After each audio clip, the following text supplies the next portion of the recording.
आणि आज म्हणजे जान्हवी किल्लेकर जिने एवढा आठवडाभर ती तळ्यात मळ्यात खेळत होती. सगळ्यांनी बघितलं आहे की निकीचं आणि तिचं पण जमत नाही.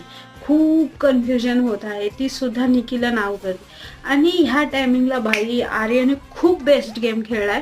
कारण की सगळे निकीच्या तोंडी लागत नाही. कारण की सगळ्यांना वाटतं की भाई ती एवढी चीप आहे. तिने हो खरंच ती चीपच आहे. कारण की खूप तिने हिंदी बिग बॉस मध्ये झेंडे काढलेले आहेत. सलमान खान स्वतः तिच्याबद्दल एवढं घाण बोलतो. आज तर भाऊचा धक्का आहे. आज ह्यांची तोंड अशी बघण्यालायक असते.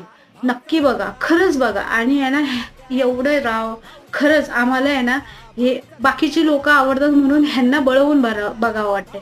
जर अरबाज आणि निकीची जर भांडणं झाली असते ना भाई, बिग बॉस बघण्यात तेव्हा मजा आली असते.